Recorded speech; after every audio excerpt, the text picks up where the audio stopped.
Alors bonsoir à toutes et à tous, je suis ravi de vous retrouver pour déjà une 384e rencontre Vlil. Et ce soir, on a la chance d'avoir un primo-romancier, et vous savez à quel point on aime les primo-romanciers, et notamment aux éditions Emmanuel Colas. En l'occurrence, ce soir, c'est Ahmed Fouad Bourras pour Les Béliers, aux éditions donc Emmanuel Colas. D'ailleurs, Emmanuel, tu te fais une spécialité en publiant des premiers romans. On sait à quel point c'est important pour toi de faire découvrir de nouvelles voix. Et en l'occurrence, en l'espèce, j'aimerais que tu nous parles de Fouad Bourras. Savoir comment tu as découvert cet auteur. Est-ce qu'il a été déjà publié ailleurs, notamment en Algérie? Est-ce que c'est véritablement son premier roman? Comment as-tu découvert sa plume? Eh bien, bonjour à tous et merci d'abord Anthony et merci à Fouad d'avoir accepté cette invitation. Alors, pour faire rapide, eh ben, c'est simple, c'est la meilleure manière de découvrir un romancier, c'est de le découvrir dans une pile de manuscrits et ça n'arrive que très rarement. Donc, pour moi, c'est un moment important parce que je reçois des manuscrits, mais beaucoup. Et souvent, trop, parce que souvent, qui sont répétitifs de ce que j'ai déjà fait. Comme si j'allais faire que des choses répétitives. Or, je ne fais jamais ça. Ça fait 20 ans que je ne fais pas dans la répétition. Et j'ai reçu donc ce texte, Fouad me l'a envoyé. Il faisait partie des 180 manuscrits qu'il y avait à la, à la fin de l'été et dont je ne savais pas trop comment j'allais faire pour les repérer, enfin pour en repérer là-dedans. Et je m'en mets dans ma phrase, mais c'est pas grave.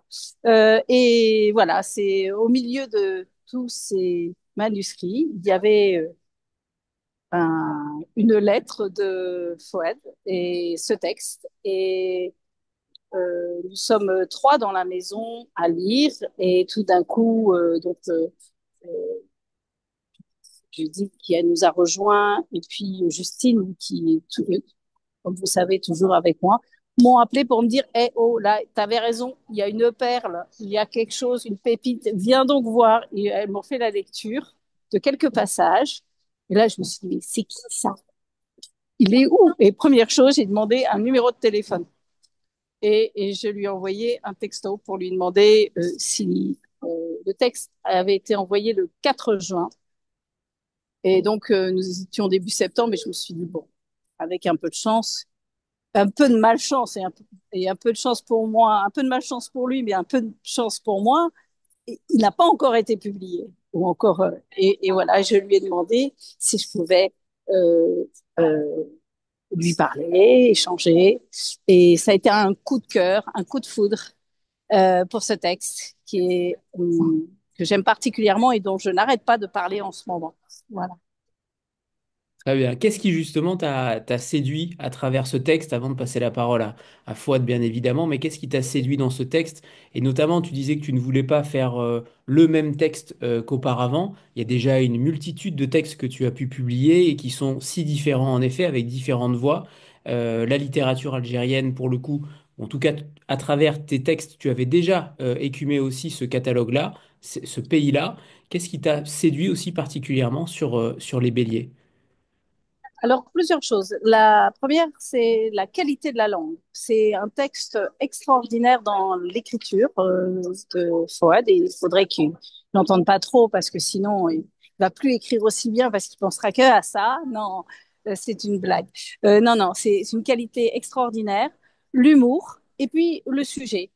Sur l'Algérie, moi, j'ai travaillé sur, bon, on a souvent la décennie noire, il y a la colonisation, la décolonisation, ce sont des choses qui reviennent souvent quand on parle de l'Algérie en France.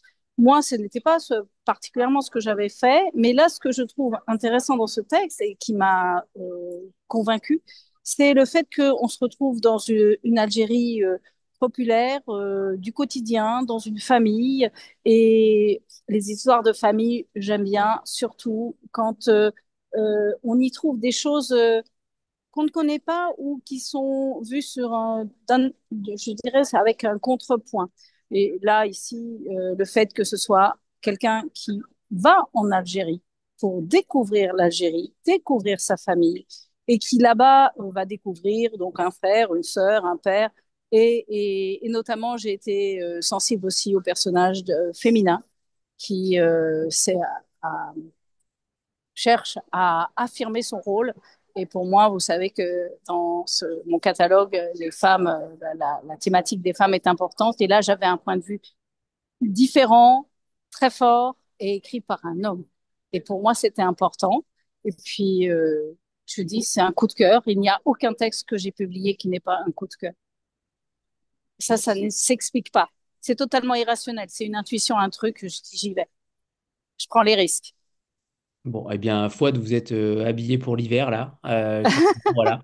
Voilà. Là, vous avez ribambelle de compliments. Alors, on va en effet parler de votre parcours. Après ça, vous pouvez évidemment réagir par rapport à ce qu'a dit Emmanuel, mais j'aimerais qu'on parle de votre parcours puisqu'on vous connaît encore peu ici. Vous êtes chirurgien viscéral, ce qui est plutôt rare dans le monde des romanciers. Et j'aimerais vraiment avoir aussi votre avis là-dessus pour voir s'il y a des ponts qui se créent sur la minutie, peut-être sur la subtilité, parce que clairement tout à l'heure, Emmanuel parlait de la qualité de la langue, c'est une langue extrêmement subtile, il n'y a véritablement aucun cliché, rien n'est manichéen, on a l'impression que vous faites de la chirurgie véritablement, donc j'aimerais vraiment savoir aussi comment vous en êtes arrivé à écrire, quel est votre parcours, on dit que vous avez vécu des deux côtés de la Méditerranée, vous publiez ce premier roman qui est sorti le 7 mars dernier. Comment en êtes-vous arrivé là, Fouad? Alors, je veux bien répondre. Merci Anthony, messieurs, dames, bonsoir. Je veux bien répondre si vous me laissez tout à l'heure, quand Emmanuel sera parti, un tout petit temps pour dire moi aussi des gentillesses sur sa personne. Et puis voilà, comme ça, on se sera renvoyé l'ascenseur publiquement. Euh, alors, je vous avais dit primo-romancier. J'en discutais la dernière fois avec Emmanuel. J'ai eu la chance de mener un projet littéraire à bout qui a été soumis, qui a été accepté, qui a été publié. Quand vous dites romancier, c'est presque encore un terme qui me stresse un petit peu parce que j'ai mon métier, j'ai mon existence et je suis en train de mettre les pieds dans quelque chose de tout à fait nouveau. Donc la légitimité du mot romancier, ça me stresse encore un petit peu. Mais passons. Euh, Plusieurs questions dans votre question. Si vous voulez bien, je vais parler d'abord de la chirurgie. Ensuite, si vous voulez, je parlerai un petit peu de ce qu'on a de cette aventure. J'ai la chance de faire un métier que j'adore, qui est extraordinaire, qui est très utile. Et ce métier-là, je pense, m'a aidé un petit peu à aboutir ce projet de deux façons. Une dans le fond et une dans la forme. Je commence par la forme puisque le métier que j'ai la chance d'exercer est un métier qui est très basé sur le visuel, sur la description. C'est-à-dire que quand on apprend, quand on opère, on est toujours là à décrire ce qu'on voit, décrire ce qu'on fait, décrire comment on le fait, décrire telle anatomie de tel organe pour arriver. C'est presque de la cartographie. C'est-à-dire que j'ai un objectif, il faut que j'arrive à cet objectif-là. Pour y arriver, j'ai des outils, je décris mes outils, je décris ma méthodologie, je décris le chemin. Chemin faisant, je parle de ce qu'il y a au fur et à mesure et je décris le but. Ça, c'est un petit peu dans la forme. Dans le fond, la chance que j'ai en exerçant ce métier, et je le dis souvent aux internes, c'est que c'est un métier qui est profondément social. Et régulièrement, j'avais un speech aux internes en premier semestre en disant, si vous n'aimez pas les gens, si vous n'aimez pas le social, la société, vous ferez d'excellents techniciens, mais probablement que vous aurez peut-être un petit peu plus de mal à aborder certaines choses. La chance qu'on a, c'est que d'un côté, on assiste au quotidien des gens dans des conditions qui sont extrêmes, dans des conditions de douleur, de mort, d'éclatement de famille, de deuil, de renaissance, de joie profonde, d'ennui, et ainsi de suite, de peur. Euh, et la chance qu'on a également, c'est d'être nous-mêmes dans la position des gens qui ressentons la douleur et le deuil dont je viens de parler, mais qui ressentons également dans notre propre narcissisme chirurgical, parce qu'un chirurgien, c'est très narcissique. Et d'ailleurs, il faudrait que je fasse un jour une étude sur la propension des chirurgiens, même des écrivains, à être aînés de famille, parce que je pense que l'aîné de famille, c'est le plus gentil, le plus intelligent chez sa maman, et peut-être qu'il y en a autant chez les chirurgiens que chez les romanciers. Et donc, dans notre narcissisme, on est amené à faire des choses. Parfois, on rend service, on est profondément heureux, et parfois, on fait du mal aux gens, il faut qu'on le sache. Il y avait un chirurgien célèbre qui s'appelait le Russe qui disait nous avons tous un petit cimetière que nous aimons, un cimetière fait un cimetière fait de douleur et de deuil que nous aimons bien de temps à autre aller visiter. Et donc, tout ceci, ce que nous ressentons chez les autres personnes, ce que nous voyons au quotidien, ce que nous ressentons nous-mêmes, sédimente. Et c'est cette sédimentation qui, je pense, peut, si on y fait attention, donner des idées, donner des réflexions, ouvrir certaines portes qu'on peut refermer, et puis d'autres qui peuvent rester un petit peu plus ouvertes, pourvu, avec tout ceci, avec toute cette accumulation professionnelle, la chance de tomber sur des gens comme Emmanuel. Très bien, très bien. Et Justine. Et Justine. Et Justine. Alors, on va rentrer dans le vif du sujet, notamment avec cette histoire des béliers, parce que véritablement, elle est foisonnante.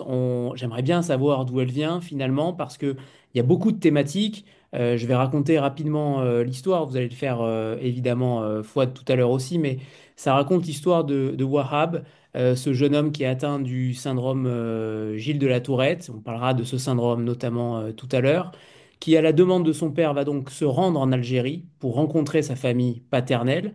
Il va en effet découvrir différentes personnes de sa famille, un demi-frère, Abderrahman, qui est berger, qui a des fréquentations plutôt douteuses. De l'autre côté, il y a une demi-sœur, Rama, qui est un véritable ciment de famille, et ça aussi, on va en parler tout à l'heure, parce que clairement, elle a un rôle prépondérant, c'est en tout cas elle qui le fait venir déjà en Algérie, qui est, elle, partagée entre deux hommes. Et pour le coup, le roman va vraiment explorer toutes ces thématiques entre ces liens du sang, c'est le côté animal également, les béliers, c'est pas pour rien que vous le mettez dans le titre, notamment. Ça parle d'immigration, ça parle du rôle des femmes, des relations entre les hommes et les bêtes, et surtout des espoirs perdus, des espoirs amoureux parfois, et toujours avec cet humour. Alors, c'est pas un humour qui est, je sais pas s'il est corrosif, il est en tout cas subtil, fin, délicat, et il est même parfois, je dirais même approché par des métaphores, par des symboles, des comparaisons qu'on pourrait faire, notamment avec les hommes. On en parlera peut-être tout à l'heure aussi. Peut-être que j'ai surinterprété aussi certaines choses, c'est possible. Mais il y a véritablement beaucoup de choses dont on va parler ce soir. Alors, pour débuter, Fouad, j'aimerais que vous nous disiez d'où vient ce roman, d'où viennent les béliers. Il y a certains éléments qui sont en fin d'ouvrage qui pourraient aussi laisser penser à certaines choses, notamment les moqueries ou le harcèlement scolaire, peut-être. Dans tous les cas, j'aimerais savoir d'où vient ce roman.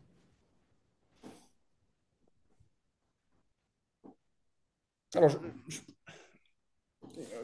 vous avez dit tout à l'heure le terme primo-romancier. La question à laquelle je voudrais d'abord répondre est qu'est-ce qui a poussé à l'écriture qu'est-ce qui a poussé à l'écriture de ce roman et pourquoi ce sujet-là? Euh, j'ai choisi un métier, j'ai été dans une trajectoire universitaire. Je suis venu en France pour faire ma spécialité, j'ai eu cette chance-là. Et le but a toujours été de rentrer en Algérie et de travailler. J'y suis rentré, j'y ai travaillé en centre hospitalier universitaire. Et pendant très longtemps, j'ai eu à cœur, j'avais commencé un petit peu à écrire comme beaucoup de primo-romanciers ou de romanciers tout court ou de personnes qui écrivent des choses à droite à gauche, mais j'étais surtout focalisé sur mon côté universitaire où il fallait écrire des articles pour pouvoir progresser sur le plan scientifique. Donc l'écriture, j'avais une écriture qui était standardisée, une écriture scientifique avec des articles, une méthodologie, ainsi de suite. Et il se trouve qu'après être reparti en Algérie de 2016 à 2020, les choses, les conditions, la vie de famille, les décisions d'une vie ou de la vie ont fait qu'on a décidé en famille de revenir vivre en France. Et j'avais ressenti à ce moment-là un tel second déracinement, puisqu'il y en avait eu un premier quand j'étais parti de chez moi pour faire mes études, que il a été absolument capital pour moi d'écrire pour me rappeler, pour ne pas oublier, pour fixer les choses et écrire, je vais en arriver au bélier, écrire sur les couches populaires parce que c'est une chose qui m'intéresse profondément. C'est véritablement la matrice nourricière de la société algérienne. Les, les, les couches populaires que je n'ai pas forcément connues quand j'étais petit, puisque j'étais dans un milieu un petit plus protégé, avec des patients, ben, des parents qui étaient fonctionnaires, qui euh, protégeaient un petit peu leurs enfants, qui donc pendant très longtemps, les vraies couches populaires, j'en ai connu beaucoup plus quand j'ai été étudiant, quand j'ai connu beaucoup de monde. Et à partir du moment où, en arrivant en France, j'ai été débarrassé de l'universitaire qui a été mis de côté, il a été naturel et nécessaire pour moi de continuer à produire.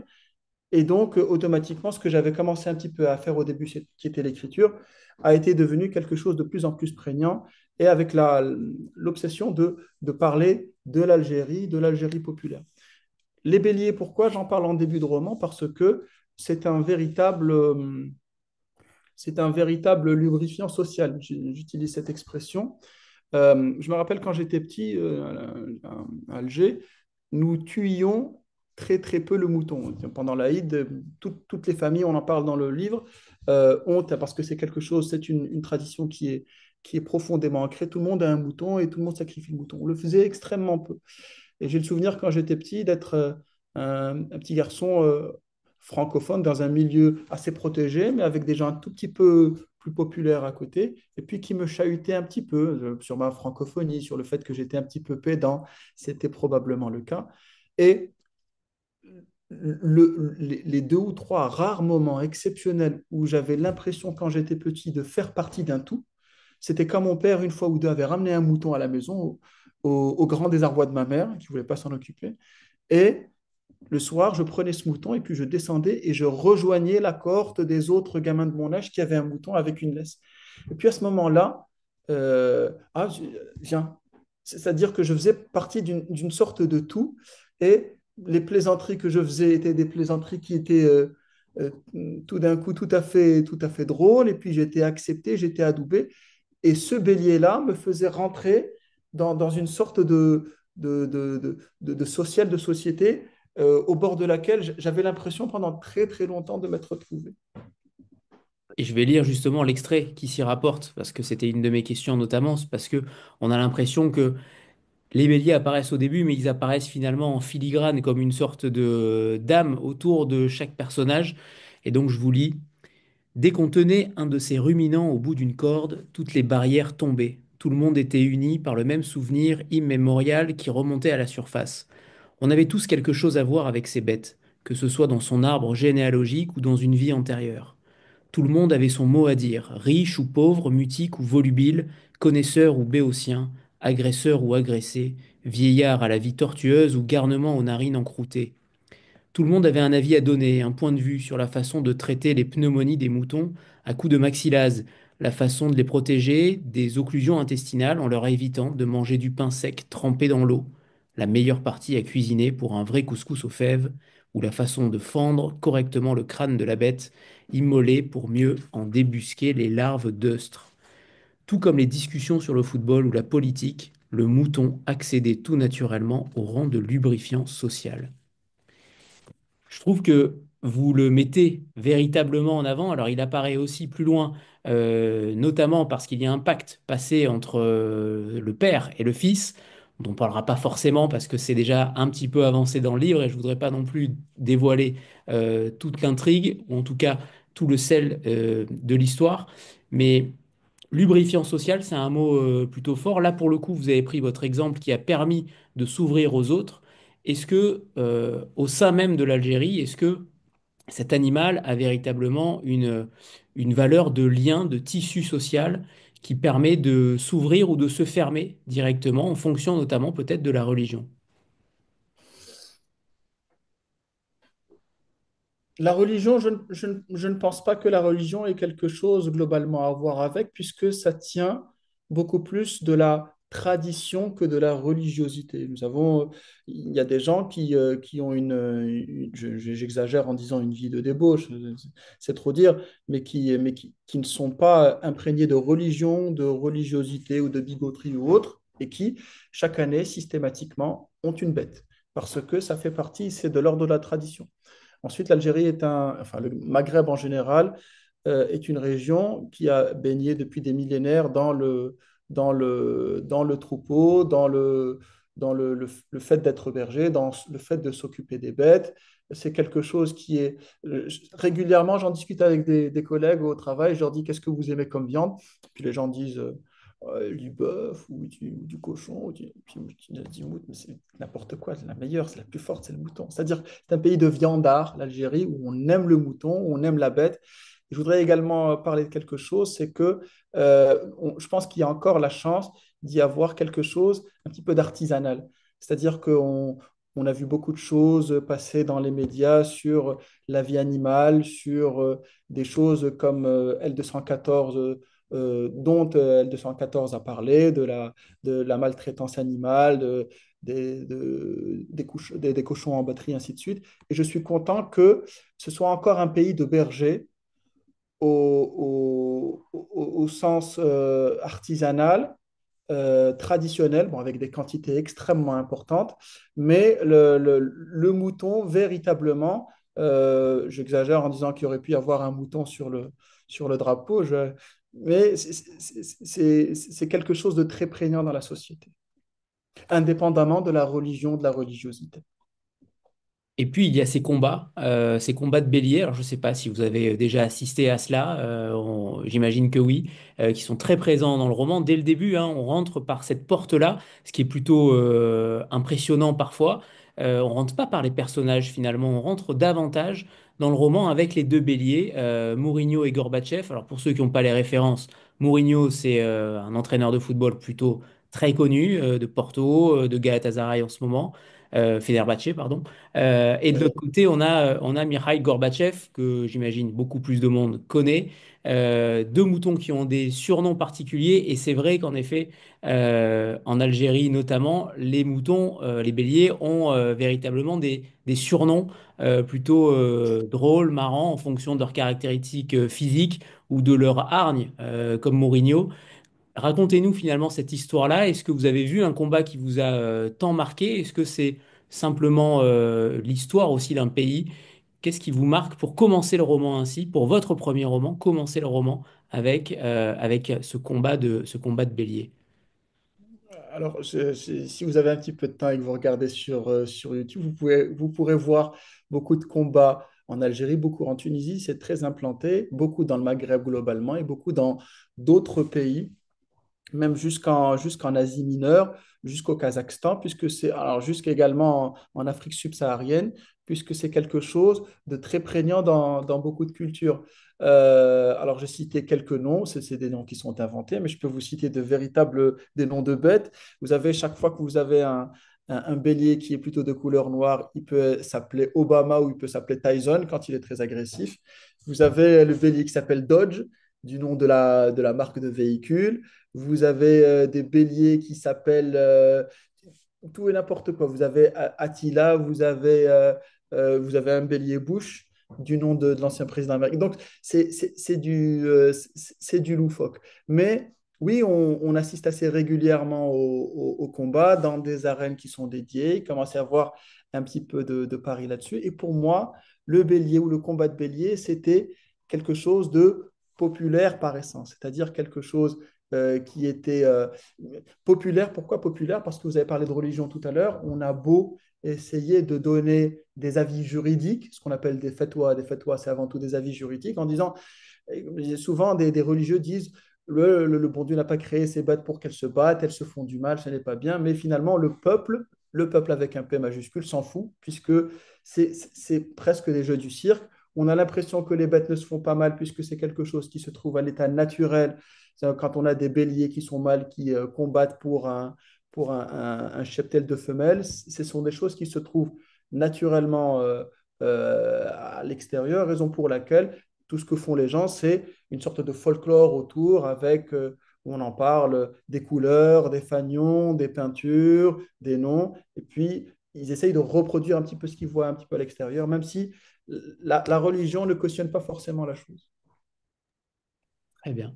Alors évidemment, le roman traite aussi de ce personnage qui est Wahab, qui est donc atteint du syndrome de Gilles de la Tourette. Vous avez choisi cette maladie, j'imagine, pas forcément au hasard, puisqu'elle est aussi celle de son père. Racontez-nous pourquoi justement vous avez fait ce choix-là, pourquoi vous avez eu envie de faire de ces personnages-là des symboles entre guillemets de la maladie de Gilles de la Tourette, qui là pour le coup c'est pas que vous la minimisez, mais en tout cas elle est beaucoup plus pudique. Je trouve que vous la rendez pudique, vous la rendez beaucoup plus sensible que ce qu'on pourrait voir aussi à travers d'autres témoignages. Qu'est-ce que vous vouliez mettre en avant à travers cette maladie? Alors, deux choses. De par mon métier, de par j'ai la chance d'avoir une épouse extraordinaire qui est psychiatre. Et donc, on parle énormément des situations des gens. Et,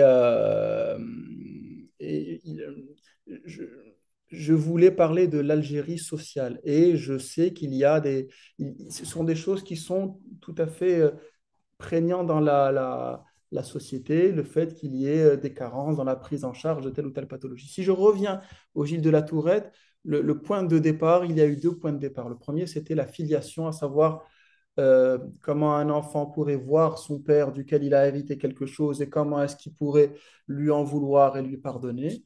Et il y avait un autre point de départ que les lecteurs découvriront peut-être, c'est un Gilles de la Tourette qui est grossier et qui se trouve un jour dans une mosquée, comment est-ce que ça se passe?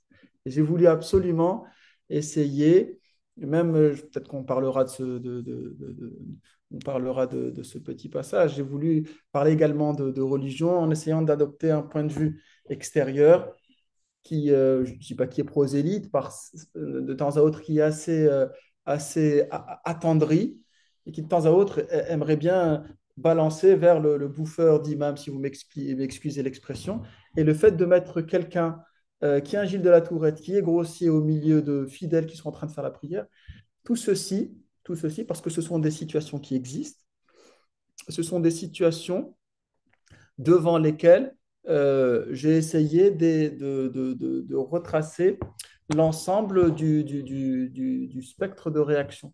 Et ce sont des réactions qui sont véridiques parce que c'est finalement en rapport avec la pratique du culte, de la religion. On a toujours un spectre assez large entre le caractère fermé, borné de celui qui applique sa religion et le caractère complètement ouvert de celui qui comprend, qui saisit qu'il y a de la maladie, qui est détendu là-dessus. Mais le Gilles de la Tourette, la maladie mentale, je voulais en parler, le Gilles de la Tourette était un artifice pour pouvoir mettre en tension cette situation et voir ce que ça pouvait donner dans ces conditions. Et en effet, c'est bien joué. J'ai pensé pendant longtemps dans le roman que vous étiez Wahab, ou en tout cas qu'il y avait beaucoup de vous à l'intérieur de ce personnage-là. Évidemment, je pense me tromper, mais je pense pas non plus tant que ça, parce que je pense que vous avez aussi mis peut-être certains éléments de vous-même. Un premier roman, c'est toujours quelque chose de très intime, en tout cas de manière générale. Beaucoup de primo-romanciers commencent par le personnel pour ensuite peut-être dériver vers le général plus tard. Qu'est-ce qu'il y a de vous dans Les Béliers? Qu'est-ce qu'il y a de vous dans cette Algérie que vous vouliez aussi mettre en avant? Est-ce que c'est la période qui est de vous? Est-ce que ce sont les personnages? Est-ce que ce sont les situations? Finalement, comment vous pourriez décrire le lien entre l'intime et l'auteur? Plusieurs choses. La première, c'est que je le veuille ou que je ne le veuille pas, il y a des choses certainement inconscientes qui sont de moi.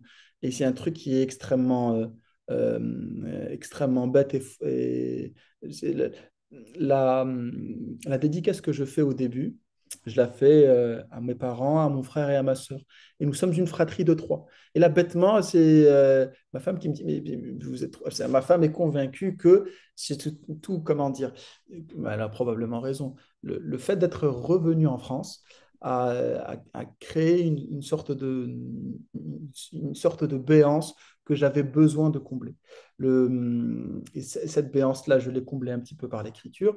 Et il y a probablement des choses qui sont inconscientes que j'ai mises, rien d'autobiographique, ou en tout cas, peut-être qu'on en parlera plus tard, des petites anecdotes ou des légendes urbaines à droite à gauche que j'ai essayé d'amalgamer.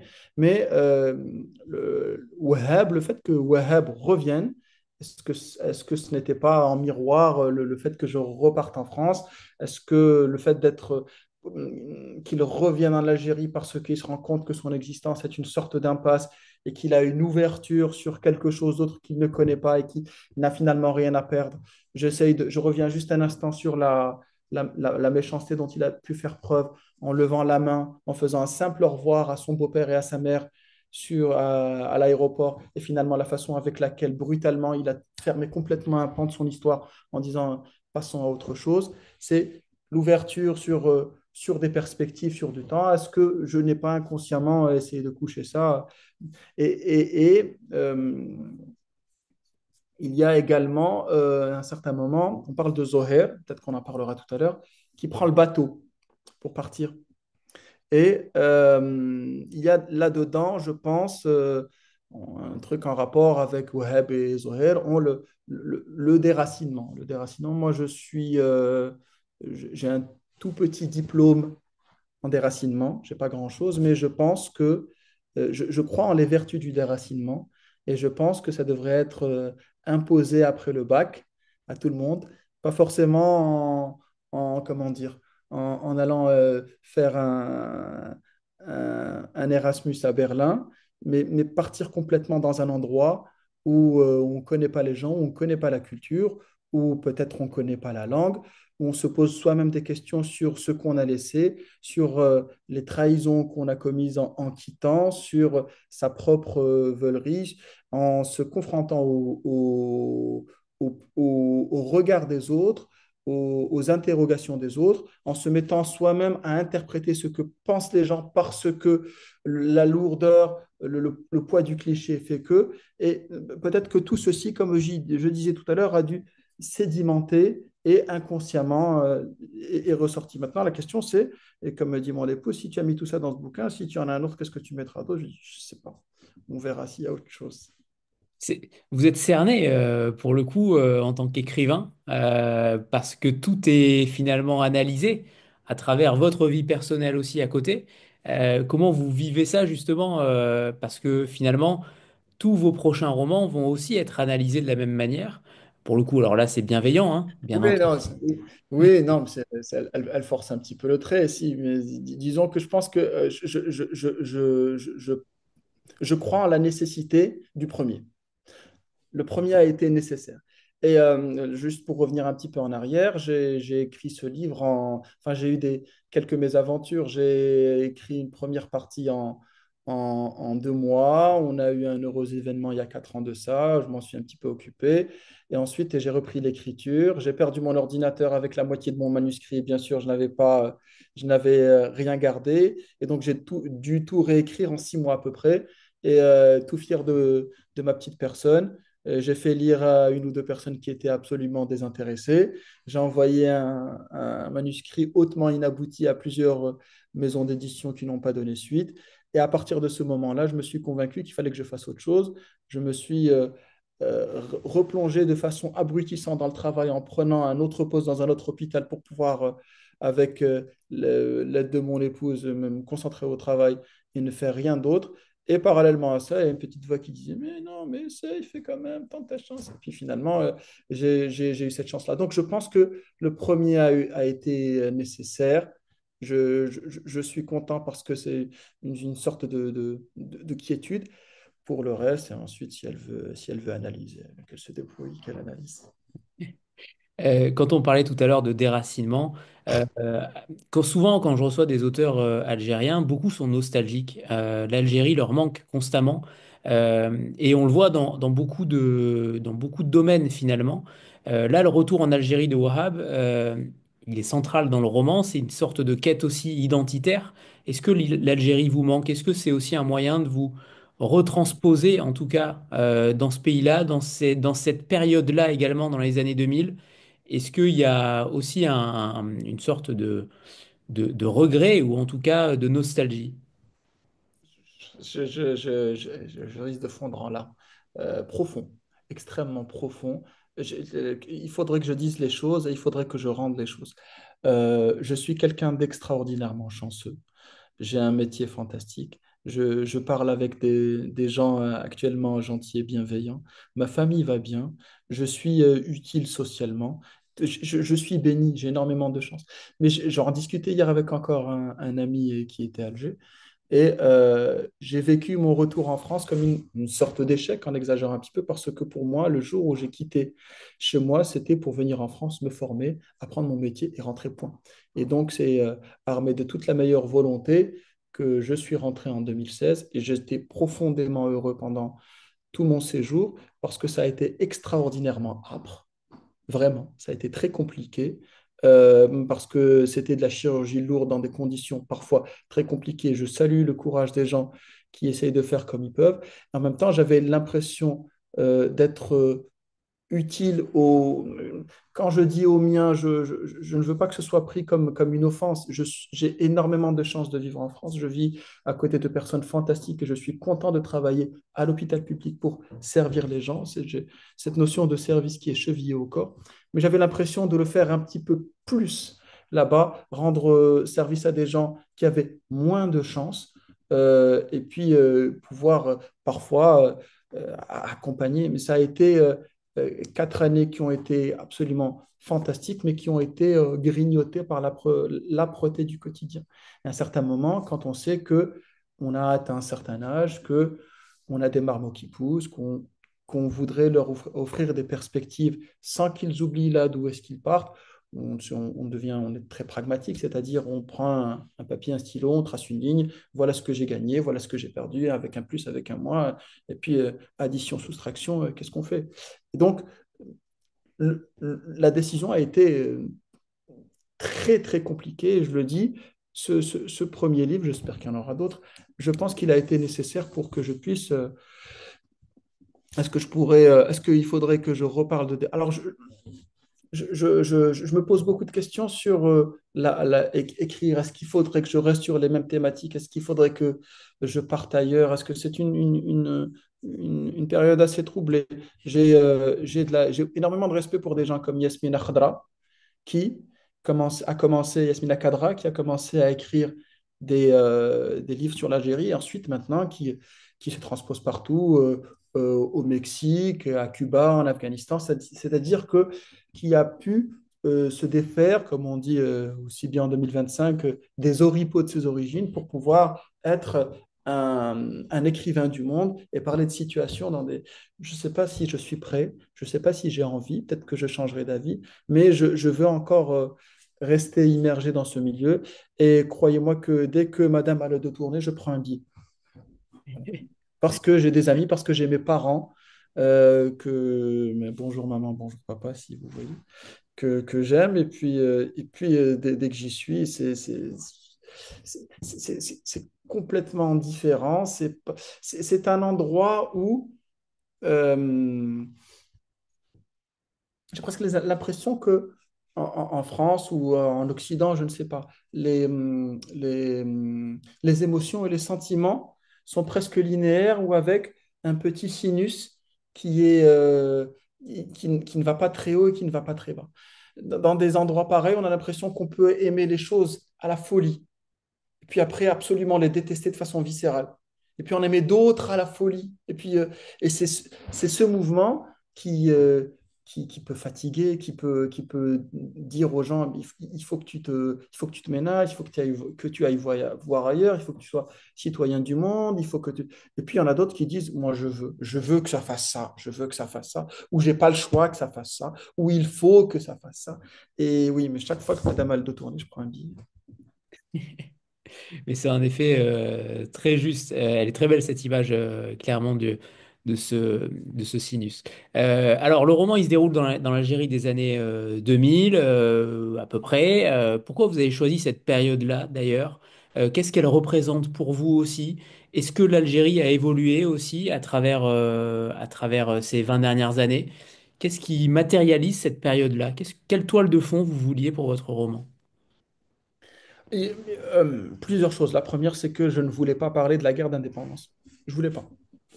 Je voulais pas. Je voulais parler de l'Algérie contemporaine et je voulais parler également des changements que j'ai vus quand je suis arrivé en 2016.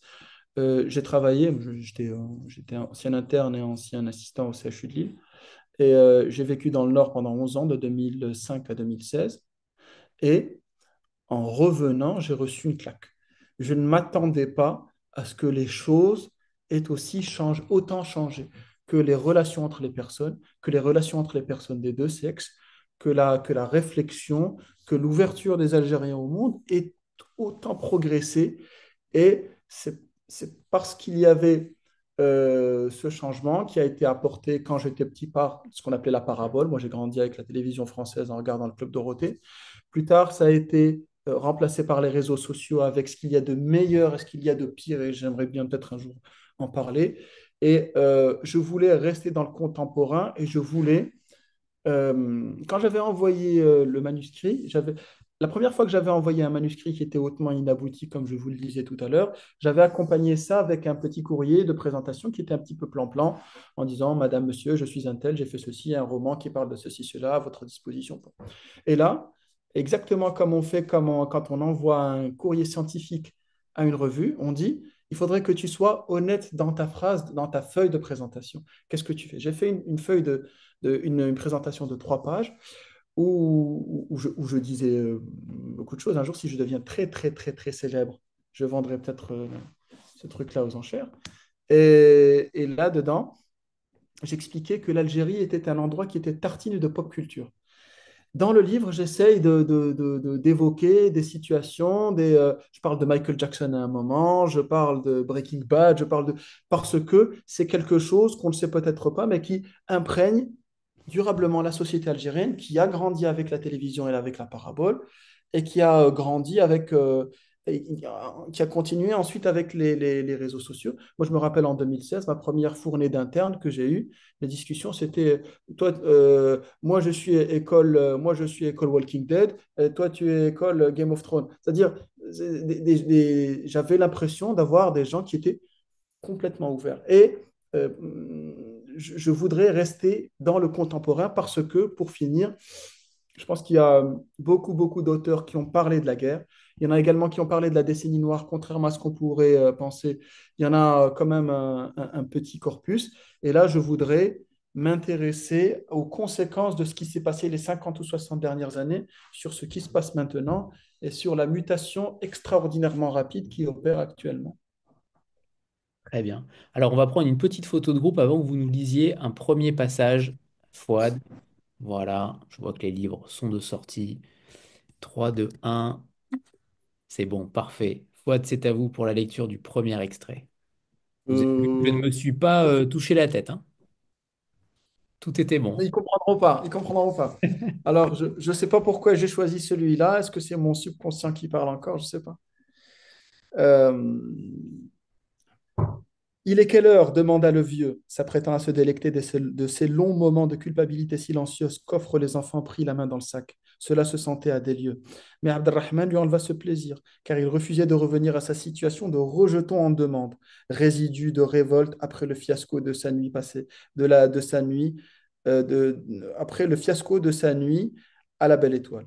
De toute façon, son bas-ventre plein comme un œuf qui le poussait vers la porte comme on pousse un condamné sur la planche pour le faire passer par-dessus bord, en avait décidé autrement. On ne sait pas se battre contre les coliques. On ne sait même pas en souffrir dignement. Sa réponse fut immédiate, signifiant qu'il voulait en venir au fait au plus vite. 10h15, papa.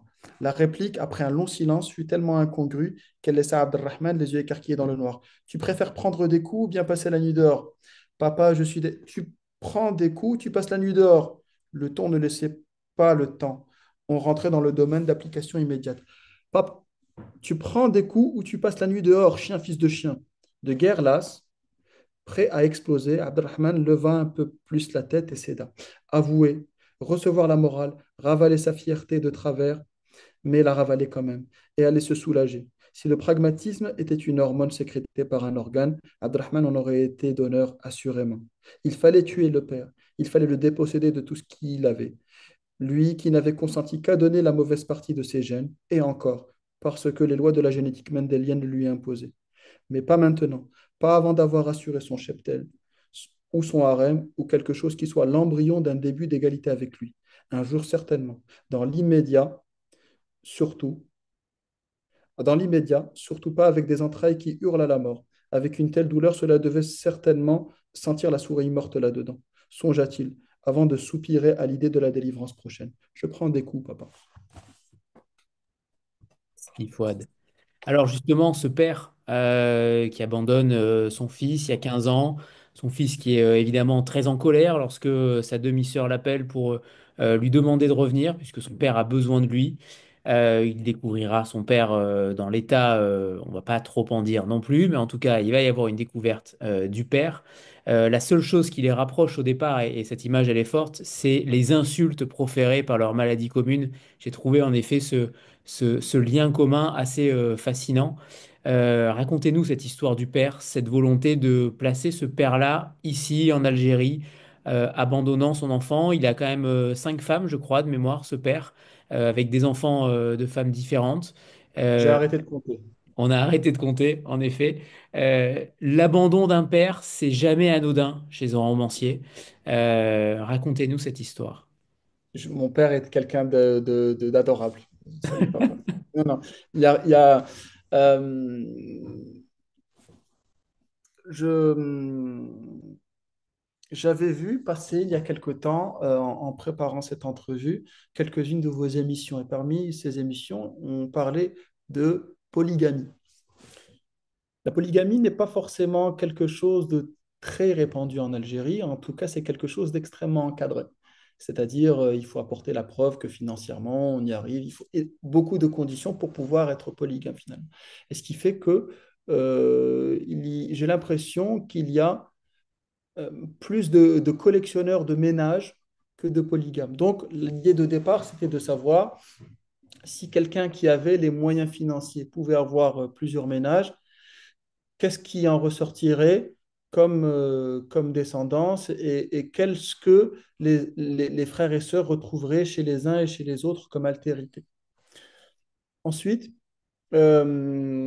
l'insulte, j'avais trouvé la porte d'entrée de l'insulte intéressante. D'ailleurs, il y a un petit paragraphe où j'essaye de comparer les lettres en français et les lettres en arabe dans le, dans l'orthographe des insultes.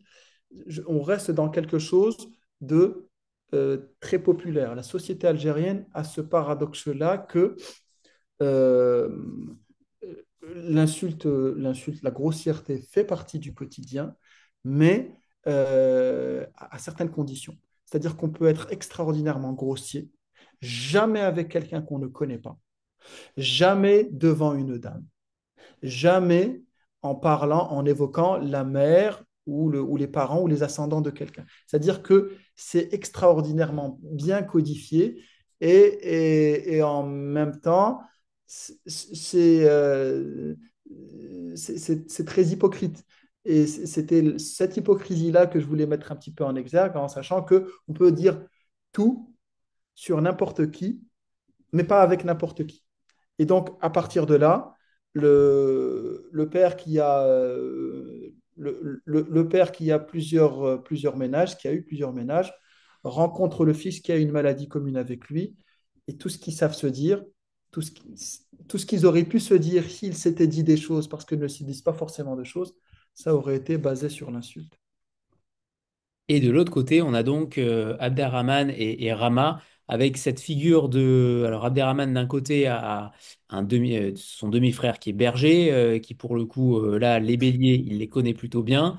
Et de l'autre côté, on a Rama, cette figure féminine qui est extrêmement forte. Et là, pour le coup, c'est pas pour rien, j'imagine que vous l'avez inséré là. C'est le ciment, c'est véritablement le lien entre toute cette famille. Qu'est-ce qu'il y a derrière ces deux personnages-là?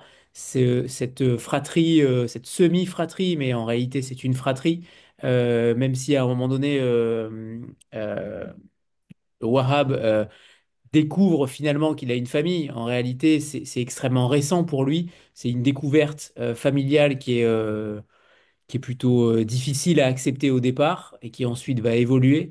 Mais qu'est-ce qu'il y a derrière cette fratrie et surtout derrière ce personnage de Rama qui est la star du roman? Je pense que dans mon caractère de primo-romancier, c'est ce que vous avez dit, c'est ça, primo, j'aime bien primo-romancier. Euh, est-ce que le fait que Rahma arrive en fin de roman, hein, parce que c'est mon inconscient, je ne sais pas. Ce qui est vrai, je vais vous le dire, ce qui est vrai, c'est que l'histoire des Béliers a commencé avec une nouvelle. Et comme beaucoup de primo-romanciers, on écrit des nouvelles et puis à partir d'un moment, on se dit, qu'est-ce qui se passe si? Et donc la nouvelle, c'était la première partie, le combat des deux béliers, et puis je me suis arrêté, qu'est-ce qu'il y a autour? Et donc je commence à travailler autour, mais je me suis rendu compte de quelque chose qui est une réalité, qui est que le monde des combats de béliers est un monde qui est extraordinairement ou exclusivement masculin. Masculin, point. C'est-à-dire, il n'y a pas à chercher. C'est-à-dire, les organisateurs, jusqu'au bélier, tout est masculin. Et donc, je suis parti avec l'idée qu'il fallait que je casse ça d'une façon ou d'une autre. Il fallait que je casse ça avec un personnage. Il fallait que je casse ça avec un personnage féminin fort. Mais la question que je me posais, c'était quel était, d'ailleurs peut-être qu'on en parlera tout à l'heure sur le, le deuxième extrait que vous aurez peut-être la gentillesse de me laisser lire, qu'est-ce que je voulais comme force? Et euh, d'ailleurs, je l'écrivais dans le courrier que j'avais envoyé à Emmanuel, je crois en la force féminine, je crois en l'émancipation féminine par la force de ces dames, avec les moyens qu'elles ont. Parfois, je me dis, j'ai l'impression que les gens dans les pays du Sud ou dans les pays qui ne sont pas occidentaux, et je rappelle finalement que l'Occident, c'est un sixième ou un septième ou un sixième à tout casser de l'humanité.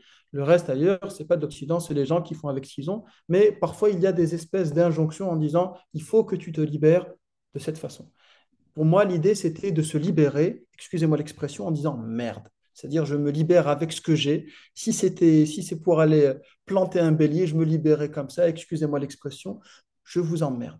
Et c'était, je voulais que ce personnage se campe, se plante avec sa féminité, avec ses casseroles, avec ses mésaventures, et puis avec le chemin qu'on lui aura tracé, et puis qu'elle sorte de ce chemin sans forcément adhérer à des canons occidentaux, mais de sa façon, avec ce qu'elle a. Et c'est un petit peu imagé, mais c'est ce que j'ai ressenti quand je suis rentré à Alger en 2016. C'est à un certain moment, on parle de Rahma qui est dans une situation compliquée en fin de livre et qui tient absolument à garder son voile. On sait qu'il y a beaucoup de choses qui sont dites à ce sujet-là. Pour avoir côtoyé énormément de dames d'une force incommensurable et qui disait, excusez-moi l'expression, j'ai mon voile, je t'emmerde, je garde mon voile. C'était la libération pour cette génération avec ce que les gens ont comme moyen de se libérer et en disant, mes gamins, ne t'embête pas, ils grignoteront encore ta petite parcelle, ton petit patriarcat, mais je le fais à mon rythme et j'y arrive et t'en fais pas que j'y arriverai. Et puis justement, vous avez dit qu'elle intervenait en effet à la fin, ou en tout cas son chapitre arrive à la fin, mais elle est quand même présente tout au long du roman. Vous avez fait une structure narrative, vous avez choisi une structure narrative par personnage, pour le coup, puisqu'on commence avec ce combat de bélier, et donc le premier chapitre s'appelle quand même Mourinho vs Gorbatchev, ce qui est plutôt drôle. Et puis en plus, ensuite on passe au point de vue de Wahhab, de l'histoire de Wahhab, ensuite Abderrahman, et enfin Rama. Comment vous avez travaillé ça? Est-ce que c'était pour vous évident d'être déjà dans cet ordre-là? Est-ce qu'ensuite vous avez réfléchi à donner la voix à d'autres personnages, notamment au père ou à Françoise, la mère française qui est restée en France? Est-ce que vous avez fait des choix en fonction de la chair qu'il y avait dans chacun des personnages, ou au contraire, la nouvelle des Béliers a fait découler ensuite chacun des personnages comme vous avez voulu le faire en réalité. La nouvelle des béliers a été le point de départ et la, la fin de la nouvelle des béliers a été le départ de la dernière partie. Et après ceci, j'ai eu des idées de personnages, des réflexions sur ce que les gens pouvaient penser ou faire, que j'ai écrites de façon indépendante. Et c'est par la suite que la structure narrative c'est ça, ça s'appelle la prolepse et l'analepse, c'est ça? J'ai commencé un petit peu à apprendre du temps de personnage en le mettant à tel endroit et en se disant, oui, mais rétrospectivement, que penserait l'autre personnage parce que celui-ci ferait ça un petit peu plus tard. Et donc, ça a été tout un travail de construction qui est probablement dû à mon inexpérience et à mon ingénuité, mais je ne voulais pas quelque chose de linéaire et j'ai peur, je vais vous faire un aveu, j'ai peur de tomber dans cet écueil. C'est-à-dire soit de me dire, ça plaît aux gens, il faut que je reste dans ça, ou bien de me dire, je l'ai fait, il ne faut pas que je le fasse. Et c'est très compliqué de pouvoir se projeter, déjà même si on a des éléments de nouveaux textes en tête, de me projeter sur une structure parce qu'il y a déjà une structure qui a été produite. Je reprends une phrase de Wahhab qui dit que avec le bon Dieu, il s'est mis en mode avion. J'ai trouvé cette phrase géniale. Est-ce que vous aussi, est-ce que ce genre d'anecdote fait aussi partie de ce que vous pensez, le mode avion sur la religion? Et puis il y en a plein d'autres finalement des anecdotes. Il y a des sortes de punchlines, mais toujours avec une subtilité, avec du fond. Alors on interprète peut-être trop. Moi j'ai peut-être surinterprété beaucoup de choses, mais c'est pas grave au final. Mais j'aimerais savoir si véritablement il y a un message caché aussi dans ce texte. Est-ce qu'il y a un véritable est-ce qu'il y a des métaphores, est-ce qu'il y a des comparaisons que le lecteur pourrait ne pas voir et que vous pourriez dévoiler aussi ce soir? Ce qui concerne l'histoire du mode avion, ça, j'ai un copain qui sortait régulièrement ça, et ça, comment dire, ça, ça rapproche un petit peu la vie d'Abdelrahman, qui n'est pas forcément qui n'est pas une vie de débauche. Il a fait quelques bêtises à droite à gauche, et il a une discussion une fois avec sa sœur où il fustige la prétendue ou la réelle bigoterie des gens qui sont religieux, alors que lui il ne l'est pas, il taquine la bouteille, il n'a pas de problème avec ça. Ce que je veux dire, c'est que dans la tête de beaucoup de personnes, la société algérienne ou la société maghrébine est un monolithe. C'est-à-dire que les gens ont une communauté de réflexion, une communauté de pratique, alors que c'est d'une, comment dire, d'une variété absolument extraordinaire. J'exagérerais en disant que vous pouvez trouver des gens religieux qui écoutent du black metal norvégien, c'est tout à fait possible. Vous avez des gens qui, euh, qui pratiquent, mais qui pratiquent le dogme, qui s'en foutent de la religion, des gens qui ne sont pas pratiquants, qui sont profondément croyants, des gens qui sont ni pratiquants, ni croyants et qui n'ont pas de problème à tuer le mouton quand vient l'Aïd.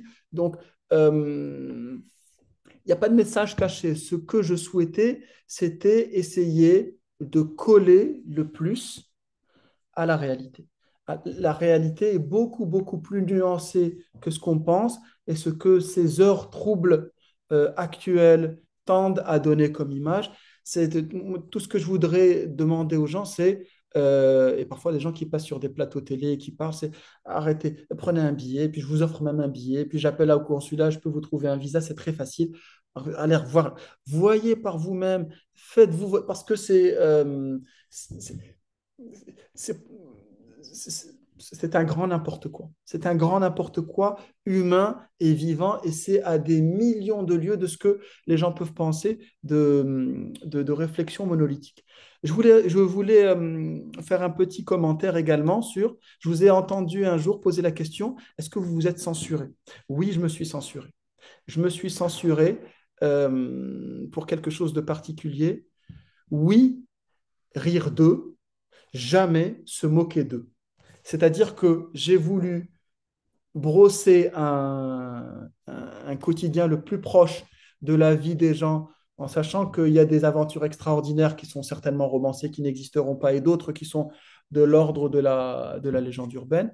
Mais je ne voulais pas être dans la situation de celui qui donne à se moquer d'eux. C'est-à-dire, je ne sais pas si j'ai réussi et peut-être que je me suis planté, mais à chaque fois, je voulais qu'apparaisse de l'humour, une profonde tendresse, parce que j'en ai à en revendre, mais jamais me mettre en situation de dire, regardez comme c'est c'est n'importe quoi. Et pour moi, l'absurdité du quotidien, comment dire, le nectar de l'existence. C'est-à-dire comment utiliser l'absurdité d'un quotidien d'un pays en voie de développement par rapport au caractère strict, rigide, ordonné des pays développés, des pays occidentaux. Comment utiliser cette absurdité pour pouvoir, dans les histoires des gens, créer des... Je vous dirais, par exemple, si vous voyez un gars en claquette courir derrière un bélier qui est floqué d'une Kalachnikov sur la place Vendôme, vous me direz, probablement pas. Mais c'est euh,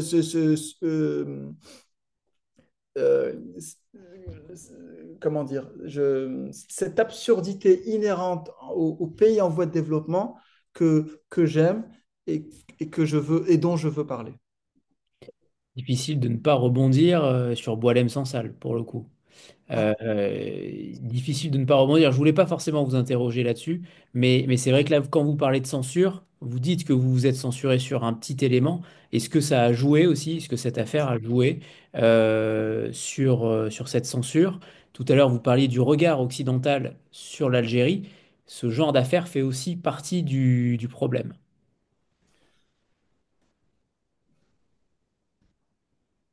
Deux choses.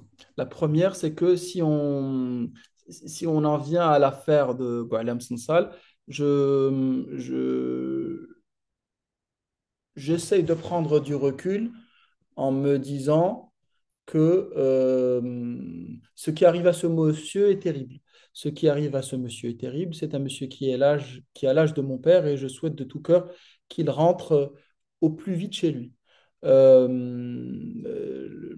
Moi, je voudrais que les gens essaye de faire un pas de côté parce qu'on est dans une vision extraordinairement manichéenne des choses. C'est-à-dire que si moi je suis du côté du bon, c'est que l'autre est probablement du côté des méchants. Et je suis en train de parler des deux côtés de la Méditerranée. Et donc, je voudrais que ce monsieur rentre chez lui. Tout ce qui est en train d'arriver, je pense, c'est le fait de deux grands pays qui ont chacun leur propre, comment dire, leurs propres intérêts qu'ils défendent, leur propre agenda, au détriment de certaines situations. Et j'espère vraiment que ce monsieur se rentrera chez lui. Ce que je voudrais dire, c'est que je ne me suis pas censuré au sens où j'aurais écrit des choses ou retiré des choses qui auraient pu être mal interprétées, mais je suis quelqu'un de profondément respectueux des choses et des gens. Et ça rejoint de ce que je disais tout à l'heure. Je ne voulais pas qu'on se moque et je ne veux pas qu'on se moque. Maintenant, la deuxième des choses, c'est que Boualem Sansal et également Kamel Daoud, qui sont deux, d'énormes romanciers qui sont connus et reconnus et qui ont une plume que... Enfin, j'ai pas beaucoup lu Sansal. J'ai commencé un livre que j'ai jamais fini, mais j'ai lu Daoud. Et ce sont des gens qui veulent parler du passé, de l'origine de certaines choses. Et moi, ce que je voudrais, c'est me consacrer, avec le peu que je sais de la société, sur les conséquences et sur le quotidien. Très bien. Sandra, c'est à toi. Bonsoir tout le monde, bonsoir Ahmed. Bonsoir. Alors une question bien plus légère hein, que celle que vient de poser Anthony. Mais bon voilà, on va passer comme ça du coq à l'âne. Justement, je voulais vous parler de... Enfin, votre roman s'appelle Les Béliers, ça je vous l'apprends pas. Mais simplement, on retrouve aussi beaucoup dans les titres toute une faune en fait. J'ai remarqué, enfin, il est question des cétacés, il est question des lapins, des girafes, Les etc. girafes. Voilà. Enfin, voilà, j'avais deux questions par rapport à ça. Quel est votre rapport à l'animal? Est-ce que c'était pour vous quelque chose d'important? Au-delà des béliers, hein, au-delà des combats des béliers, est-ce qu'on les retrouve quand même souvent dans les titres? Et puis, alors, une question peut-être un petit peu plus cocasse, mais ça m'a un peu fascinée parce que j'aime beaucoup les surprises en fait que vous avez inclus dans votre roman. J'aime beaucoup et notamment l'image du bousier. Je me demandais je sais pas, quel était votre degré de fascination pour, pour le bousier en particulier. Je n'ai pas de relation particulière avec les bousiers. Non, je pense que je pense que là, probablement que c'est de la porte ouverte sur de l'inconscient, mais le fait qu'il y ait autant de, de faune, comme vous le dites, qui soit cité. En revanche, l'anthropomorphisme des béliers, je pense que c'était important parce qu'à un certain moment, on a l'impression que les bêtes peuvent avoir des attitudes qui sont presque humaines, j'exagère un petit peu.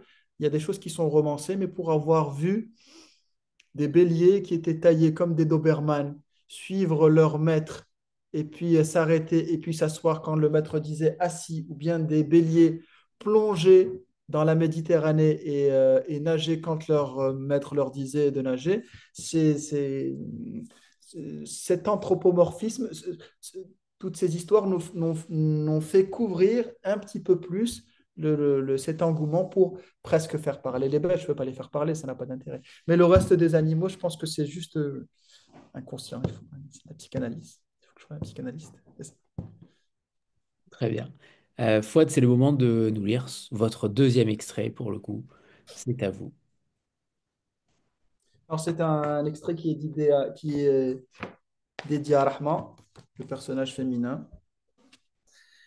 Rahma, adolescente, prit le pli, les jours de fête, de sortir des groupes des femmes, celles auxquelles étaient dévolues les tâches de nettoyage et de morcellement des carcasses. Auréolée de ses faits d'armes avec son grand-père, elle alla tôt rejoindre les hommes pour l'abattage, le dépeçage, l'évidement. Non seulement elle était accueillie et adoubée, mais elle suscitait un vif intérêt, celui qu'on réserve à ceux qui n'ont pas froid aux yeux. Lors de ces réunions de famille où les oncles et les cousins mutualisaient la cour intérieure de son grand-père pour enchaîner les sacrifices, elle ne se sentait jamais aussi heureuse que ces fins de matinée, puant, suant, collant, le couteau inséparable de sa main droite. Elle avait eu l'espoir à quelques reprises de recevoir la faveur ultime, celle de lui céder le geste d'immolation.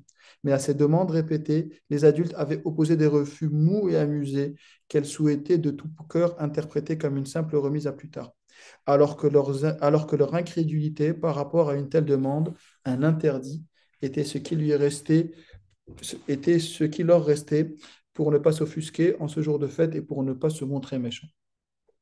Un jour, une cousine un peu jalouse expliqua doctement à Rahma que les femmes n'étaient pas concernées par cet acte, hautement dévolu aux hommes depuis toujours, depuis que Dieu l'avait décidé et qu'elle avait beau pavaner avec les hommes, cela ne servirait jamais à rien. Cela ne coûta à Rahma, un peu condescendante face à la sottise de cette cousine condamnée année après année au réchaud et aux marmites, que cette courte réponse lança en souriant. Tu vas voir ce que tu vas voir. Dieu s'en fout de qui tient la lame, pourvu qu'elle parte vite et bien. Merci, Fouad. Est-ce que d'ailleurs, votre parcours médical vous a aidé, et le parcours de votre femme, du coup, maintenant qu'on sait qu'elle est psy, est-ce que ça vous a aidé dans les aspects psychologiques des personnages? Est-ce que vous avez fait une sorte de dialogue intérieur? Alors vous, vous êtes chirurgien viscéral, mais vous êtes allé finalement, c'est un peu glauque de le dire comme ça, mais dans les viscères de vos personnages, pour le coup, et de l'autre côté, euh, est-ce qu'il y a ce côté psychologique, médical, qui vous a permis aussi d'entrer dans leur tête? Souvent, c'est le lecteur qui entre dans la tête, ou en tout cas, l'auteur fait passer par la tête des personnages le lecteur. Là, pour le coup, est-ce que ça vous a aidé en amont? Est-ce que vous vous êtes rendu compte que finalement, cette casquette médicale, scientifique, vous permet aussi de faire des choses que d'autres potentiellement ne pourraient pas faire? Euh, Est-ce que vous avez raisonné ainsi, en fait, ou au contraire, les personnages sont venus à vous et finalement, il n'y a pas eu de réflexion médicale ou scientifique ou psychologique? non, les choses sont venues naturellement. C'est très intéressant la discussion qu'on a parce que je ne sais pas si vous avez eu ça avec les très nombreux auteurs que vous avez déjà eus, mais c'est très intéressant de voir ce que voient les gens et qu'on n'a pas vu de ce qu'on a écrit soi-même. C'est-à-dire que, euh, c'est-à-dire que voir des choses et mettre le doigt sur des choses qu'on n'intellectualise pas forcément. Euh, quand je quand je décris les viscères du mouton, c'est vrai que c'est un petit souvenir d'enfance, hein, mais en effet, il y a une part assez importante qui est inhérente à mon travail. Mais Houellebecq, Michel Houellebecq, qui est quelqu'un, quel que soit ce qu'on en pense, qui écrit extrêmement bien, j'ai toujours trouvé extraordinairement intéressant la façon avec laquelle il instillait dans ses textes des éléments de sociologie ou d'économie. Et je me suis dit en écrivant que la culture générale des gens actuellement était telle que si on mettait en place si on parlait d'un sujet médical, même si on utilisait un petit peu de technicité, il y a énormément de choses que les gens comprennent sans forcément expliquer ce qu'est l'artère mésentérique ou autre. Les gens savent. Et à partir de là, j'avais trouvé intéressant parce que j'en avais l'expérience que c'était mon bagage, d'instiller des choses médicales ou même des choses chirurgicales anatomiques qui étaient, comme je vous l'ai dit au début, de l'ordre de la description pour pouvoir essayer de donner le tableau le plus précis à l'instant T avec ce qui se passe à droite, ce qui se passe à gauche. Et ça, probablement, en effet, que c'est inhérent à mon métier. Et ensuite, le métier de mon épouse, c'est vrai que j'ai la chance de parler souvent avec elle de situations compliquées des patients et Dieu sait que comment dire, c'est une spécialité extrêmement difficile avec des situations profondément touchantes qu'on ne peut connaître que quand on y a été confronté. Et c'est vrai que ces discussions, ça instille un intérêt, ça instille une bienveillance, et je pense que ce sont des choses dont il faut parler. Au cœur même de l'écriture, est-ce que vous avez eu un défi particulier lors de l'écriture? Est-ce que vous avez rencontré des difficultés, rencontré un moment charnière dans votre écriture où vous vous êtes dit, là, il faut que je fasse une pause parce que concrètement, je n'avance plus, mon personnage tourne en rond. Je donne quelques exemples, je ne sais pas, mais est-ce qu'il y a eu un défi particulier, peut-être par rapport à la structure narrative avec les différents personnages, pour savoir s'ils se répondaient, peut-être pas assez, et est-ce que vous avez aussi eu ce genre de difficulté-là? Vous parlez ce soir avec une telle humilité que je trouve que c'est très intéressant de rentrer dans le vif du sujet du cambouis de la littérature, du cambouis de l'écriture. Euh, Merci pour l'humilité. Non, j'essaie à peu près de dire les choses. Mon principal défi a été euh, est-ce que c'est authentique? Est-ce que c'est vraisemblable? Est-ce que c'est crédible? Euh, Est-ce que je ne donne pas comme je vous l'ai dit tout à l'heure, est-ce que je ne donne pas le bâton pour qu'on se foute de ta gueule et qu'on se foute de la gueule des gens dont tu parles? Et à partir de là, comme je vous l'ai expliqué, la structure narrative est partie de plusieurs situations avec plusieurs personnages. Et la question, c'était le liant des situations. Quand à un certain moment, je parle d'un certain road trip, je parle d'un voyage, et les différentes situations, il y a parfois des choses qui sont fantasmées, entendues, vécues, mais le principal écueil pour moi, c'était, attends, qu'est-ce que tu racontes? Je me suis jamais complètement arrêté, mais je me suis dit, ok, c'est une ânerie cette idée, vas-y, continue. Ensuite, est-ce que ceci potentiellement peut avoir un contact? Alors, si je rajoute peut-être cette idée ici, pour faire une espèce de transition, peut-être qu'on peut arriver là, mais je trouve que ta transition est un petit peu courte parce que tu as beaucoup parlé de ça. Tu vas mettre juste trois ou quatre lignes pour faire ça. Bon, hein, on va étirer en mettant encore une petite phrase, une petite digression, et puis on va arriver là. Et c'est pour ça que je vous disais que ce qui m'embête maintenant, c'est si j'ai le bonheur d'avoir d'autres idées que j'en fais d'autres, est-ce que je serai sur quelque chose de plus linéaire ou est-ce que pour moi, pour donner de la crédibilité où chaque personne qui écrit quelque chose finalement le fait par ego et parce qu'elle veut se sortir du lot, est-ce que je ne forcerai pas le trait en disant attends, tu as fait ça, donc on fait ça, mais oui, la dernière fois tu as fait ça, je ne sais pas. Et ça, c'est en réflexion. Et je vous le disais au début, il fallait qu'on passe le petit quart d'heure Emmanuel. Merci Emmanuel, je ne sais pas si elle est encore là, parce que euh, elle a eu des mots extrêmement touchants et des mots touchants qui contrastent avec le peu de réponses que j'ai reçues. Très, très peu. Voilà. qui se comptent sur le chiffre d'une main. Et donc, je me dis, euh, un texte qui est autant encensé par une personne qui n'ait eu aucun. C'est pour ça que je reste encore très, très dubitatif sur la notion de primo-romancier, sur la légitimité que j'ai ou que ce texte a. Et ceci, le premier message que j'ai reçu d'Emmanuel, ça a été vraiment extraordinaire, mais c'est à partir de ce moment-là que j'ai presque connu une sorte d'anxiété en disant, d'accord, très bien, voilà, maintenant, qu'est-ce qui se passe? Qu'est-ce que tu vas en faire? Et comment est-ce que tu vas en faire? Maintenant que tu as atteint, qu'est-ce qui se passe par la suite?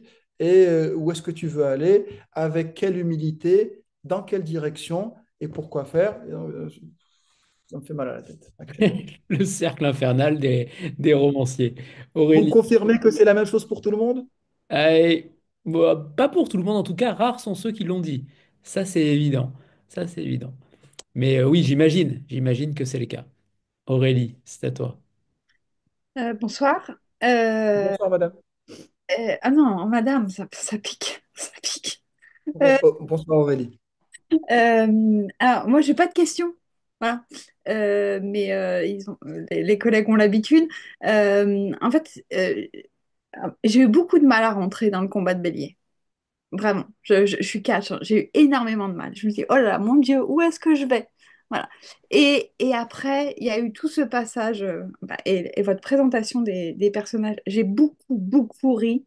Et en fait, je trouve que enfin, je voulais vous dire merci parce que en fait, vous dédiabolisez. C'est-à-dire que l'image que nous, on a aujourd'hui de l'Algérie, avec tout ce qui se passe, avec Oui, toutes les images qu'on a des médias et tout, on peut avoir peur. Et en fait, vous dédiabolisez. Et j'ai ri du début à la fin avec une mention spéciale pour le personnage, je le dis très mal, de Zoher. oui. Voilà. Le balourd.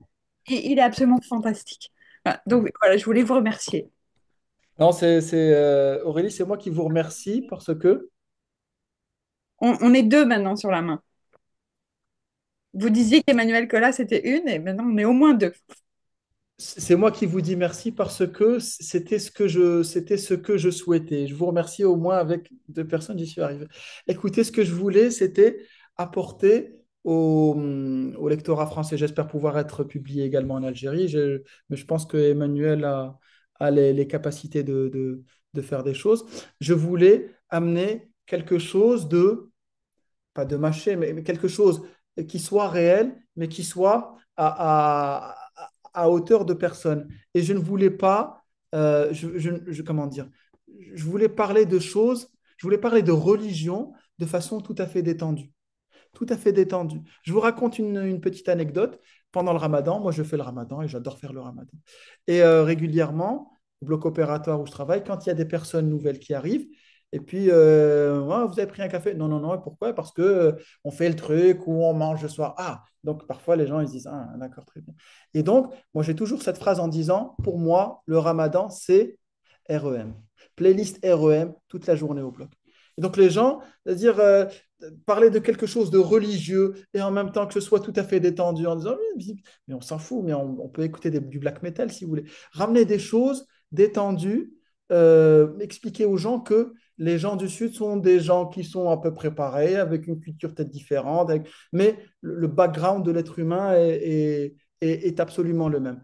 Et l'Algérien est un animal social un petit peu particulier qui est, euh, qui est extrêmement fier, qui est extrêmement accessible, qui malheureusement passe un petit peu mal dans les médias actuellement, mais c'est la vie. La dernière fois, je m'étais imaginé un ministre, alors au hasard, un ministre de l'Intérieur, un ou une ministre qui accidentellement se retrouverait à Bab-el-Oued sans garde du corps et puis qui chercherait son chemin. La moitié des personnes le regarderaient comme ça en disant c'est qui ce type-là?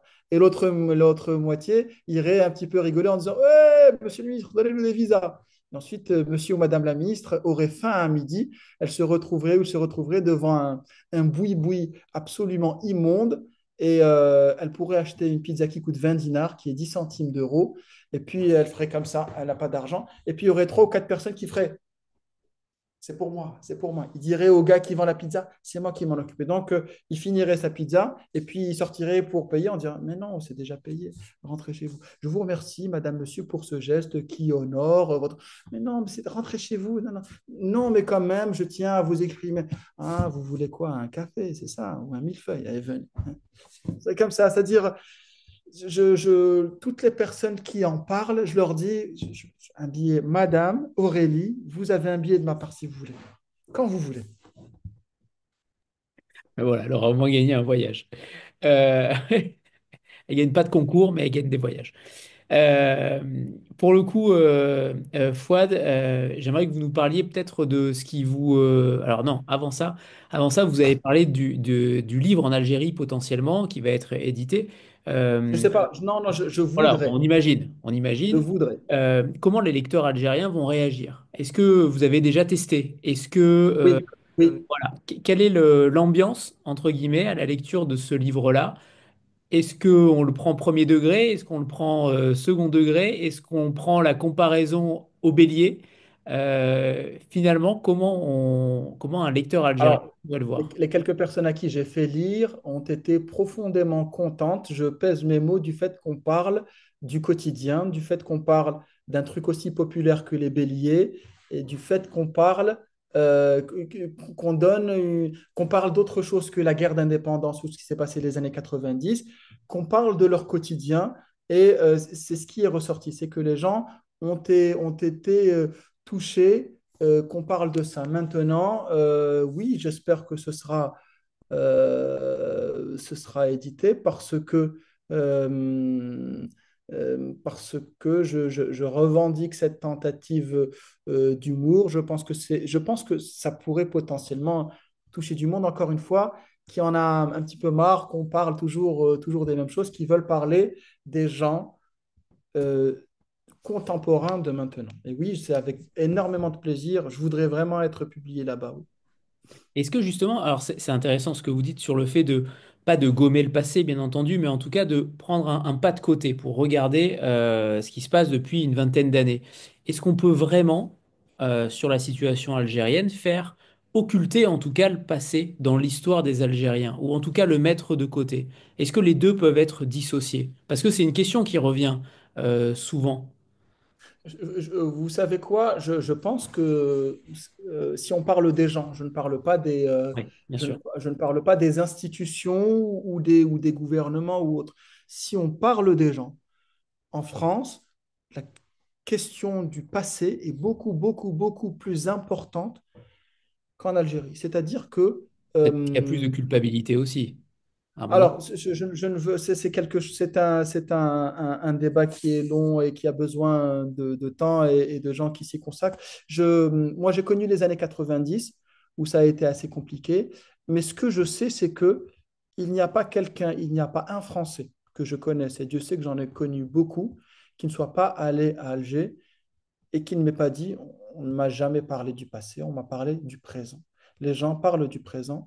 Les gens ont été pendant très très longtemps, pendant les années 90 jusqu'au début des années 2000, ostracisés parce que ce qui s'est passé là-bas était absolument terrifiant et qu'en même temps, on- c'était un pays, j'ai l'impression, qui était un petit peu mis de côté. Il y avait très très peu d'étrangers et les gens sont profondément contents de voir des personnes venir et parce qu'ils ont l'impression qu'on vient les voir, qu'ils sont attractifs, qu'on reconnaît une sorte de générosité et d'accueil.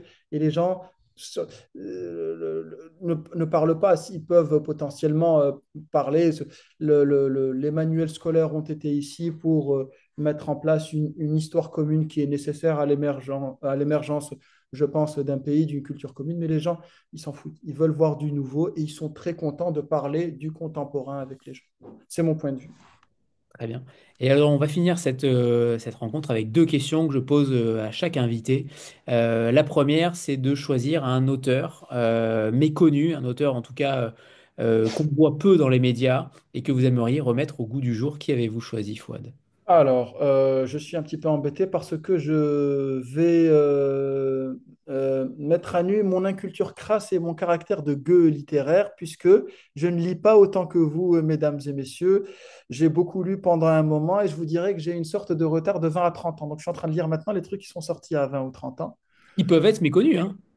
Pardon? Qui peuvent être Je, méconnus. ouais, je suis en train de. Je voulais parler d'autre chose. Alors, je vais faire le type qui a écrit un truc mais qui veut rester dans les images. Je voulais parler d'un copain. Et mon copain est un BDiste. Je ne sais pas si on vous parle. Vous avez des gens plutôt intelligents qui viennent chez vous, mais ça doit être une nouveauté, un gars qui vous montre un truc avec des images. Voilà. Alors, il s'appelle Salim Zerrouki, Salim Zerouki, et c'est un pote parce qu'on jouait au basket ensemble quand on était à Alger. Il est BDiste. Il a sorti ça chez Dargo, Et je l'ai qui est... lu, et je l'ai lu, Fouad, et j'ai adoré. Bravo. Bon, alors, on peut en discuter. Moi, alors, je voulais parler de ce qui a été produit ici en France, et je crois que le tome 2 est sorti il n'y a pas longtemps. Bravo, bravo. Excellent goût, Anthony, bravo. Moi, je voulais parler, attention, du titre de ça. Vous êtes prêts? Ok. Donc ça, c'est Très aussi une bien. BD, hein. C'est également une bande dessinée qui est sortie il y a quelques années dans une maison d'édition tunisienne qui s'appelle Encre de nuit. Et là, ça ne s'invente pas comment se débarrasser de nous pour un monde meilleur, se débarrasser des Arabes. Peut-être que ça pourrait être pris au premier degré par certains, j'espère qu'il n'y en aura pas autant que ça, mais dans ces quelques pages, alors il est en train de déployer toutes les stratégies pour annihiler les Arabes au deuxième ou au troisième degré en utilisant la bombe à la gélatine de porc, ou bien la contraception, ou bien la noyade, ou bien le meurtre, ou bien couper la télé, et ainsi de suite. J'adore l'autodérision. J'adore. Et bon, j'aime beaucoup Salim parce qu'on a un truc. Même si je suis un petit peu ambigu dans ma tête, j'ai eu longtemps des discussions avec mon épouse au sujet de l'arabe du futur. Elle qui a adoré, moi qui ai détesté parce que vous vous rappelez tout à l'heure la nuance entre rire d'eux et se moquer d'eux. Moi, j'avais l'impression qu'il y avait de la moquerie, mais bon, c'est mon point de vue personnel. L'auteur est quelqu'un qui a énormément de talent. Mais je voulais, voilà, si vous avez un petit peu de temps, et là aussi, c'est là, c'est pas très loin de là que j'ai grandi, donc et j'ai connu à peu près les mêmes choses. Et ceci, pour du deuxième, troisième, quatrième, cinquième degré, si affinité. Très bien. Donc on comprend aussi vos influences. C'est intéressant. Très bien. Mais il faut rigoler, il faut rigoler. Oui. Et la deuxième question est celle du personnage de fiction dans lequel vous aimeriez vous incarner pendant 24 heures. Et si vous avez choisi, si vous avez trouvé, est-ce que vous changeriez sa destinée? Alors, j'ai deux réponses qui me viennent en tête. J'en ai deux. La première est liée à un fantasme, qui est le fantasme du temps. Et en même temps, ce fantasme est extraordinairement, comment dire, euh, c'est une idée et son contraire. Le fantasme, c'est le désert des Tartares de Dino Buzzati, où c'est l'histoire d'un militaire dans une garnison, dans un lieu complètement dépaysé qui attend que l'ennemi vienne. Et il attend toute sa vie que l'ennemi vienne. Et finalement, je ne pense pas qu'il y ait quelqu'un qui ait lu le désert des Tartares sans connaître l'histoire avant. C'est pour ça que je peux spoiler. Et donc, finalement, c'est contre-intuitif de se dire, je voudrais être à sa place parce que je voudrais avoir autant de temps. Et finalement, comme toujours, quand on fantasme le temps et qu'on a le temps, on n'en fait pas ce qu'on voulait en faire quand on le fantasme. Et donc, ça reste une idée qui est absolument euh, magique de se dire qu'est-ce que je pourrais faire si j'avais autant de temps, et en même temps en se disant si je temps là, quand on est dans le concret de ce temps-là, on se rend compte que on ne sait pas quoi en faire, qu'on l'a complètement perdu. Et c'est pour ça que l'idée d'écrire, l'idée de me remettre à l'écriture est également subordonnée à celle du temps qui passe, celle du vieillissement, celle des enfants qui grandissent, celle des cycles, des saisons. Que faire de son temps? Comment l'utiliser, comment ne pas avoir de regrets, comment ne pas avoir de regrets sur le fait de ne pas l'avoir utilisé comme le fantasme l'appelait au tout début. Première réponse. Deuxième réponse, et malheureusement c'est ma casquette médicale qui reprend un petit peu le... J'aurais j'aurais voulu me déguiser en petite souris et assister à certains événements qui sont arrivés à certains personnages et de pouvoir faire quelque chose en tant que médecin et chirurgien. J'ai quelques exemples qui sont bêtes. Gabriel Garcia Marquez a écrit un recueil de données, un recueil de données, lapsus. Un recueil de, Lapsus un révélateur. révélateur, oui, un recueil de nouvelles qui s'appelle Les 12 contes vagabonds. Et parmi eux, il y a une nouvelle qui s'appelle Les traces de sang dans la neige, je crois. C'est l'histoire d'une demoiselle qui se fait piquer par une rose et qui, pendant toute la nouvelle, saigne, continue à saigner jusqu'au moment où elle meurt. Et moi, je me dis, mais non, mais tu mets un garrot, mais c'est tout. Tu mets un garrot, on n'en parle plus. La même chose pour Chronique du Noir annoncé. Le gars se fait éventrer. Je me dis, attends, il y a une auberge à côté, il y a des assiettes, il y a du fil de lin. Qu'est-ce qu'on peut faire avec ce qu'on a comme matériel? Mais non, il faut pas qu'il meure. Il faut... Ou là, un truc qui est extrêmement bête, c'est le tambour de Gunther Grass. Vous prenez comment il s'appelle, Oscar, mais je dis Gunther, donne-lui un petit peu d'hormone de croissance. Tu fais une messie, il grandit, puis on n'en parle plus. On ne voit pas pourquoi est-ce que tu t'échines. Ah, il va son tambour et puis voilà. Donc, régulièrement me dire qu'est-ce qu'on peut faire, il ne faut pas qu'il meure. Oui, qu'est-ce que je peux faire moi matériellement si je suis avec deux bouts de ficelle et de machin. J'essaie de me mettre bien sûr un souci de véracité dans les conditions bien sûr du héros pour me dire qu'est-ce que j'ai comme matériel pour pouvoir faire en sorte que ça. Voilà, Pour un gueux c'est tout. littéraire, vous avez quand même de belles références, hein. J'en ai pas beaucoup plus que ça, vous savez. Il ne faut pas le dire. Chut. Bon, en tout cas, ne lisez jamais de thriller parce que pour le coup, là, en matière médicale, vous allez être horrifié. Interdit. Interdit. Interdit. Je pense que ça va être Interdit. interdit.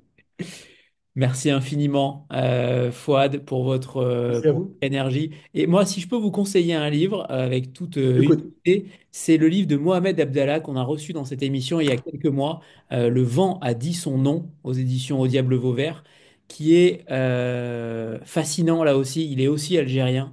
Et sincèrement, je pense que vous allez voir aussi quelques ressemblances avec votre écriture, notamment parce que c'est très littéraire. Et je pense que vous allez apprécier ce livre-là aussi. Voilà, C'est Mohamed. noté. Voilà. Et C'est vous avez noté. la rencontre, si jamais disponible en replay, pour l'écouter, parce que ça a aussi été une grande rencontre comme ce Je soir. l'écouterai. Merci infiniment, Fouad Merci à vous, Anthony. et Merci, messieurs, Bélier. dames. On vous souhaite le meilleur, Fouad. À bientôt. Au revoir Au tout le monde. revoir.